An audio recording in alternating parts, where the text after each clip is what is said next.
Okay, I'm at the top of the bin. Yep. You can see the fields look pretty good. Wheat, wheat, wheat, wheat, wheat, wheat. Everything's wheat here. Everything's wheat. So I was going to go back to making hay here this week, but it's not going to happen because it's going to rain today.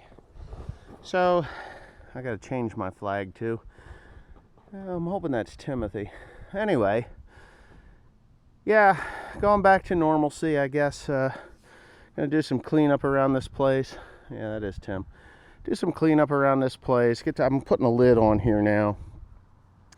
We're gonna fill that spreader there. I need Timothy to go spread. It's gonna rain, so I just really, and I've got to get that disc harrow that's over there. That's got to get fixed. There's a bad bearing in it, and then that's going to go to out to Hoover's. They bought it, so that's going. I just got some things that need to be done, and such is life, just life on the farm. But I got to get that rye in that spreader so that Timothy can spread. There's a bunch of corn that needs to be cleaned up. There's not a bunch. We use that for baiting deer. I don't shoot them. They're for the hunters, We're allowed to bait here in New Jersey, so we use that corn for bait. And yeah, so the rye has to come out of that truck because I'm going to actually start hauling the corn out of this bin. Right, Tim? I said I'm going to start hauling the corn out of this bin. I'm actually going to sell it before. We got a good price right now. I just don't think that there's going to be any better price between now and July. I think we're just going to empty it. And I will be debt-free before the end of the year, which will be nice because I don't like debts. Debt-free before the end of the year, which will be nice because, then next year starts all over and we go again, right? It's kind of funny how I have had a debt carry into year after year for the last 4 years just doing mulch hay. And when I got back into the grain markets in 2020, that's when things started to change in the positive direction, because in 2018 was about the time that the mushroom barns kind of went stagnant on increasing prices and actually taking care of their suppliers. So yeah. Hey, let's get that thing full so you can spread. How much is left in that truck? A lot? It's like towards the back here. Okay. Like towards this mark. Okay. Yeah, so it'll be a couple more loads. Do you want to just continue to spread? I'd rather just take this because it ain't too far. Okay, so I'm back to loading corn again. I wasn't going to sell corn until after the first of the year, but I decided that it'd probably be better to sell it now because the price that I'm getting is $7.30 to $7.50 depending on what day I take it in. So that was the deciding factor there. I got some other bills, and if I got to do my taxes, and then if it looks like I've made too much money, I'll just prepay some stuff. And I will prepay some stuff. I've already got some stuff bought, so it won't be so bad. And yeah, that'll be a good thing. But it's just one of those things you got to make your decision. Shit or get off the pot kind of stuff. And I'm hoping to have Timothy running hay again this week. Today's Thursday. He'll probably take a load in tomorrow and Saturday. Not today. He's got dead batteries. It's winter time. We end up with dead batteries, so it's time to fix that problem. But yeah, so this is a corn loading experience, and I am now full. So I'm going to shut everything off and get on the road. I always shut this off so that my auger is empty. Let it clean out. Good. ever step over a drive shaft,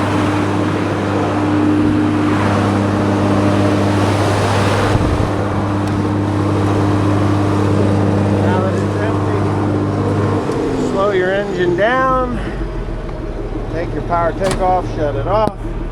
I don't need this huge tractor on here, but it was available and it starts real easy when it's cold.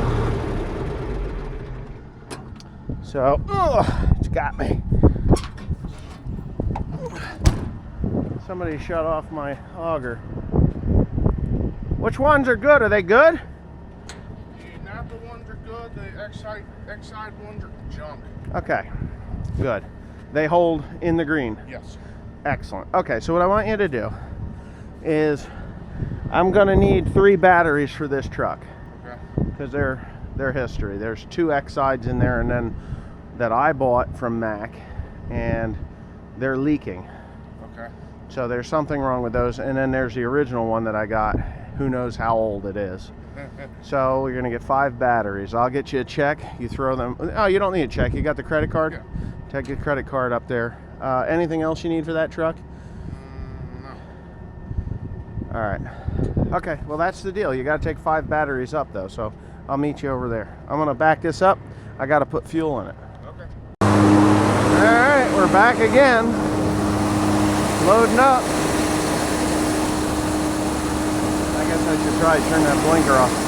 Yeah, it takes, I don't know, it takes about a half an hour to fill up. It's not that big of a deal. I was a little bit light today. I was only 74,000, grossing 74,000, which is a little more than 20 tons. I just need to get a little bit more in there. Obviously, I'd rather be at around 81, 82,000. That makes life a little easier for me later on. But yeah, the test weight on this is pretty light because it was the worst corn that I had, and I don't have much more of this left, of the light test weight stuff in there. I'm actually pretty close to being done with it. And then it'll be in that 58, 59 pound range. That's a fact, because that's what Steve was running, 57, 58 pound test weight corn, which I like. Well, anyways, I'll go see my dad real quick, and then I'll be back out here. I just changed the batteries out. For the 4th time, I just changed the batteries out in the Peterbilt. Timothy had problems with batteries yesterday morning. He was going to take a load, and they were no good. So they just wouldn't even take a charge. And then this morning we had 2 batteries. Had this little battery charger. These new battery chargers suck. If they don't sense that there's a charge in the batteries, they won't charge. They'll do nothing, absolutely nothing. So I got a feeling my bad battery is going to be this one because it's the oldest one, but I'm not 100% sure. I'm pretty sure that's negative there and positive here. So let's just give it a shot, all right? See what she says. Oop. So what you do is you put it on high.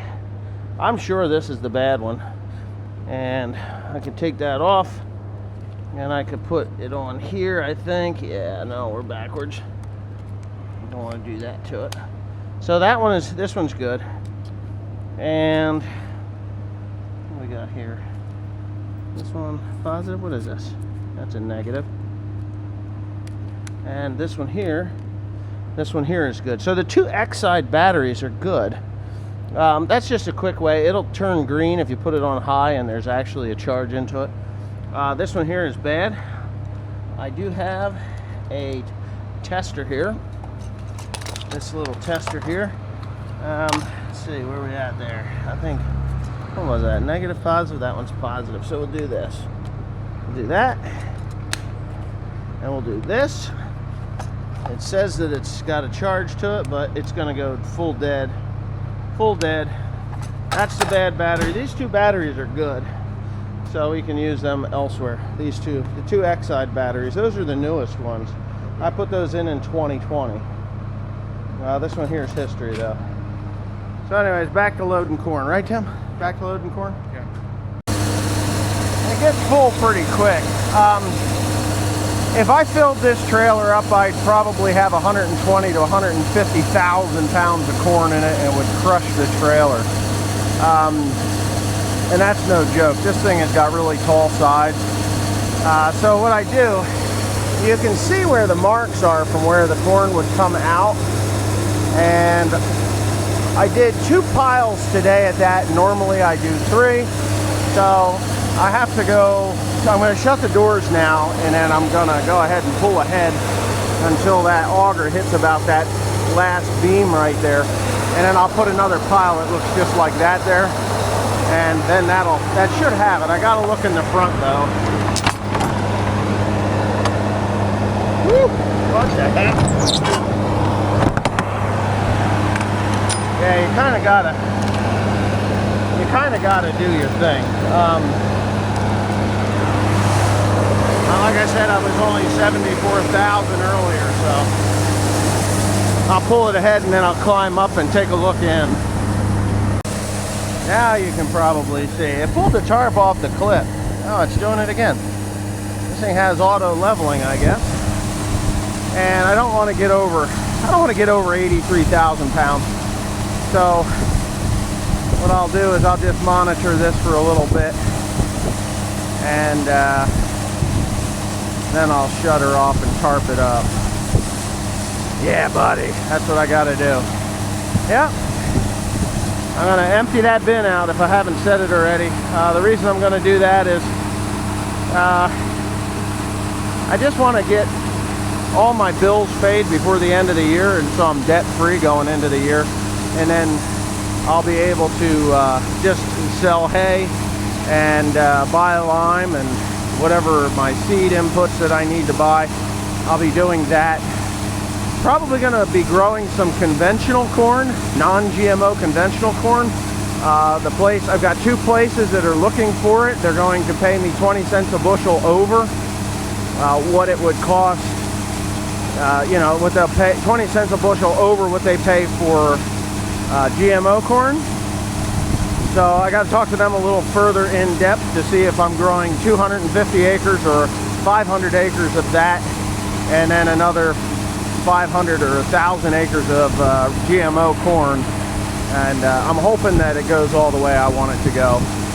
I got big ambitions for this year. I'm going to be killing more hay. Not that I really think that I need to kill more hay. It's just a good thing to do to rotate a crop. Next fall I will be putting Timothy hay crop back into some of these places so that I'm going to have a different hay crop to sell. I've got a company up in New York, 2 of them up in New York, that are looking to buy Timothy hay, so that's the direction I'm going to go with that. And instead of it being $115 a ton for mulch hay, it's going to be $225 a ton for good hay, and I can do that all day long. That'll be fine. I'll make good money doing that, and I can put the Timothy hay in this walking floor trailer, take it up to New York, drop it off, and life will be good. That's just the way it's going to have to be. Just because if you're going to be in this business, you got to do it right. I'm probably going to be hiring a full-time guy here pretty soon, and we'll work that out as we go. And yeah, we'll be all right. We'll be all right. If I can double my income without doubling my acres, life will be good. So we're getting close to being full, or close. Yeah, we're getting close to being where I'd say we're full. I just want to get that up to that mark there, because I overloaded the front. I got to have it on the back as well. Kind of levels out the load. And you don't want to put too much in the back anyway, because when you open up those doors in the back, it'll blow out the doors and try to knock you flat on your ass. And I don't want to be knocked flat on my ass. I've had that happen. It's not a fun deal. Not a fun deal at all. So yeah, it's looking like we're gonna have, I think we've got it settled on, we're gonna have somewhere around 400 acres of soybeans this coming year. We're gonna have 1,500 or so acres of corn, and that's about where we're gonna be. I'm pretty sure of that. Because I picked up 150 plus another 100 or 205, so it's 350 acres. 350 acres up top that will go into corn.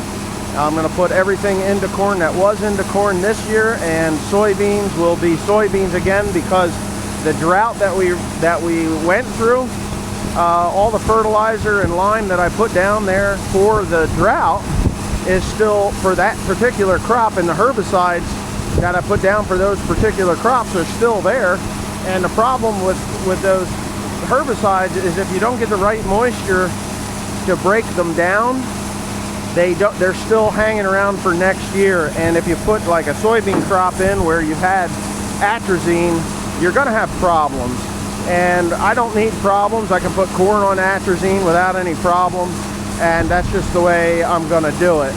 So I'll have 650, 750, 850, 950, 1,000 acres of corn there, plus I've got another 200 acres that I'm going to probably very easily kill off and put into corn, and then back into wheat or rye in the fall, and frost seed in Timothy into that wheat or rye, and that'll be that. So here we go. You hear my plan, you've got it.